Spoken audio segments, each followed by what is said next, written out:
savus 200 jau, ka jums ir partijas biedrs, nozīmē, ka jūs varat startēt teorētiski pašvaldību vēlēšanās, jūs startēsiet, jo Nilam ļoti maza pretestība tagad ir, kas iepriekšējās bija Ēlerte, rēcīgi, Broka, vēl rēcīgāk. Broka, nacionāli, jā.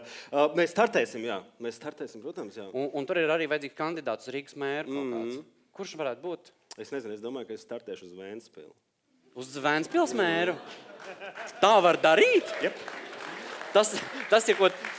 Tagad tas ir... Bet kā lai to mazo, manuprāt, mazo, ja?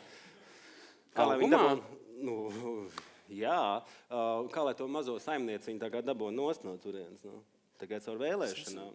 Tā sanāk, varētu startēt uz to Vēnspili, tāda man tā doma ir. Jāpierakstās Vēnspilī, un tad tā lieta notiek.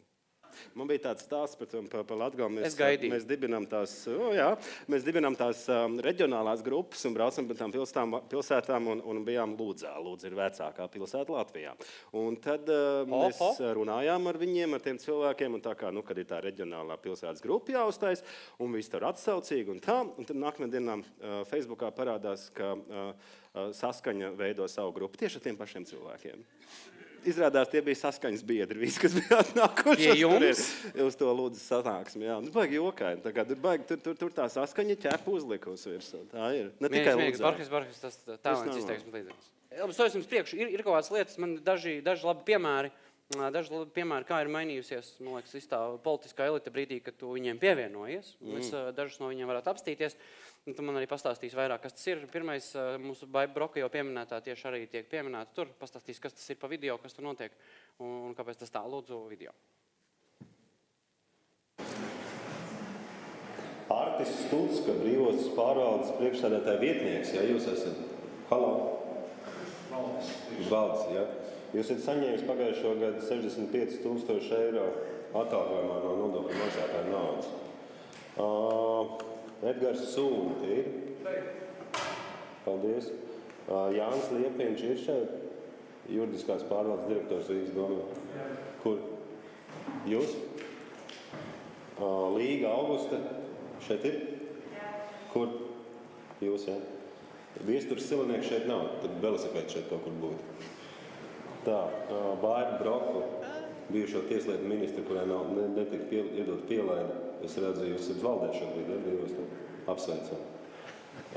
Tad, principā, es domāju, ka jums visi ir jāieliek cietumā. Viss, kurus es nosaucu, ir jāieliek cietumā. Šausmas! Kāpēc šausmas? Tā ir. Bet tā ir. Kas tas ir par sviestu? Padomājiet paši, Nacionālā apvienība. Viņiem bija tā tieslietu ministra Baiba Broka. Tur sākās viss tas ārprāts ar to, ka viņai neiedeva valsts pielaidi. Neviens nejautāja, kāpēc viņai te viņa nepiedāvā. Izrādās, viņa ir Ušakas sievas Strautiņas, manuprāt, labākā draudzene. Un kāpēc nedod pielaidi? Ko tu zini, ko viņas tur dara divatā? Un, respektīvi, tas ir viens no maziem, vienkārši padomājiet paši, Nacionāļi un Saskaņa. Vai jūs esiet, teiksim, mediju telpā kādreiz redzējuši, kā, pieņemsim, Saskaņa Nacionāļiem strīdās? Nekad. Viņiem nekad, viņiem kaut gan ir pilnīgi it kā pretējs tai poli, bet viņi nekad nestrīdās. Un dīvaini ir tas, ka Broka atrodās Saskaņas pārvaldītajā arī Brīvostā par valdes locekli. Manuprāt, viņai ir vairāk 90,000 gadā.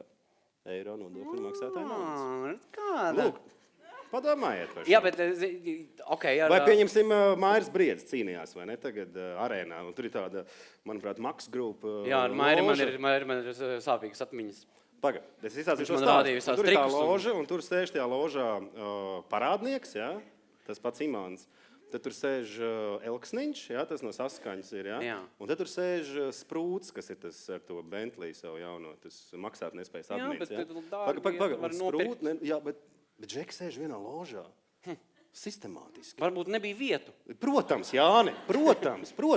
Tur ir visāds iespējas. Protams, Jāni. Jā. Vienkārši jau vajag stāstīt cilvēkiem, sāk kaut kā, tā kā, jo nekas nevar būt sliktāk šīm te paši pasludinātajām valsts elitēm, kas mums Latvijā ir, par izglītot vēlētāju. Jums vajag zināt, ar ko viņi tur darās un kam pieder tie mēdīji, kur viņi publicējās. No? Un tāds stāsts ir par Baibu Broku, pieņemsim. Nu, jums vienīgā veida, kā jūs varat to mainīt, var, protams, klaigāt un tā tālāk, bet tās ir tās vēlēšanas. Un tad vajag izmantot savas tiesības un zināt, par ko tu balso. Apstīsimies vēl vienu piemēru. Mums ir piemēri daudz Seržanta kunga pieminēšana apstīšanās vērta. Pavisam īsts video. Lūdzu video. Savukārt, seržanta kungs, ja jūs par nodokļu maksātāju naudu varat šeit uzkāpt uz galvenās tribīnes un stāstīt pasakas, reālas pasakas, lasīt no savas planšetes, tad es jums arī varu izstāstīt pasaku. Reiz kāds kaimiņš satika seržantu un uzšāva viņam pa aci, jo viņš bija tikai seržants. Kaimiņkungs, jūs pašreiz riskējat pārkāpt Saeimas ētikas kodeksu. Pirmā lieta, kad es šito redzēju, zikas man likās, ka Saeimā vajag noņemt tos mazos miķus un vajag rokas miķi. Jo vēl tikai pietrūka drop the mic. Bet tas runājot par šo te lietu, reku tev ir tribīna, vai ne? Jā, starp citu, tu droši. Es vienkārši parādīšu tā, kā tas ir. Viņai uz ritentiņiem uzmanīgi, viņu uz ritentiņiem uzmanīgi. Tu tā uzkāp tajā augšā, jā, un tad un tad ir tā, ka te ir tie mikrofoni. Un tad tu tā kā runā, bet viņi visi tev kliedz virsū. Jā, es citu par to vienmēr brīnos. Kāpēc? Un tu nevari teikt, beidz man kliegt virsū, tāpēc, ka tu nedrīkst runāties ar zāli. Tad ir ētikas komisija atkal. Jā, tā es ar jums gribēju parunāt. Bet un nedrīkst. Un tā, ka tu šeit kāps, jūs varat uzsākt eksperimentu, ka tu šeit esi pie šīs tribīnes, pamēģini kaut ko tur pastāstīt, es nezinu kaut ko. Un jūs vienkārši runājat viņam virsū kaut ko. Laiks stāstīt, kaut ko vienkārši maucat. Un tā tas notiekās. Un tāpēc es mēģinu maksimāli tuvu, tā ir tāda mikrofoniņa maziņa, maksimāli tuvu tā pieliekties tā un tā tajā mikrofonā, tā iekšā.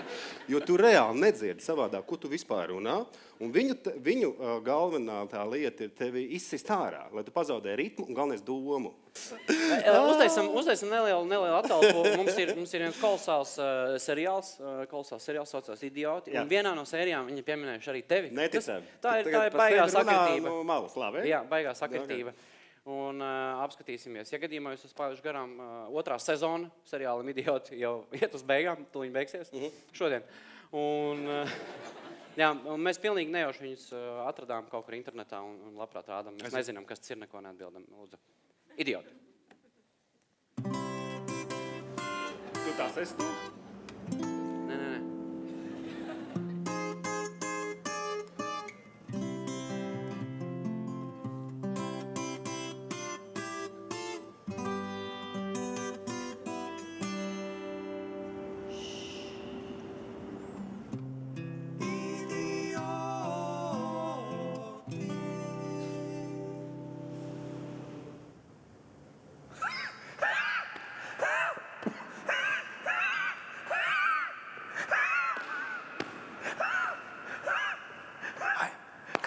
Aizries.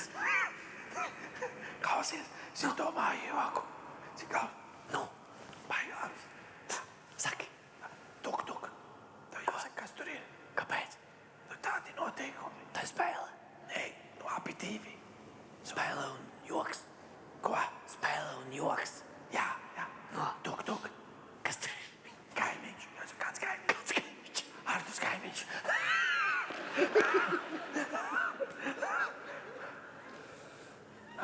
Nav baigi smieklīgi. Kāpēc?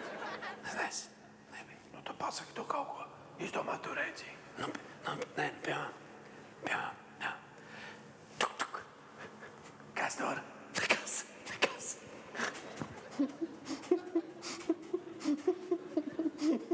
Bet kas tad klauvējas? Artus kaimiņš.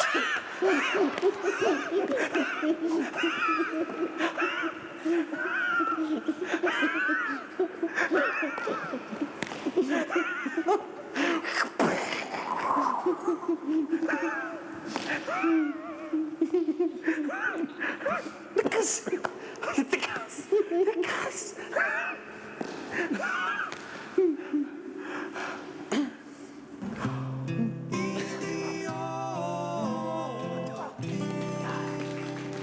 Sēdienas vakars.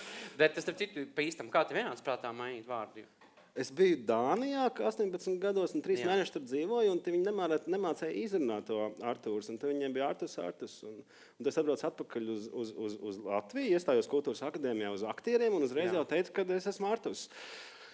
Un tā arī aizgāja. Jā, bet tu pēc tam vēl brauci uz Dāniju, lai varētu izmantot to, ka viņi var izrunāt beidzot. Nē, es nekad neesmu tur vairāk arī bijis. Es domāju, lai viņi gaida, jo jebkurā gadījumā vienā brīdī, bet tas ir īstais variants. ļoti ērta būs komunikācija.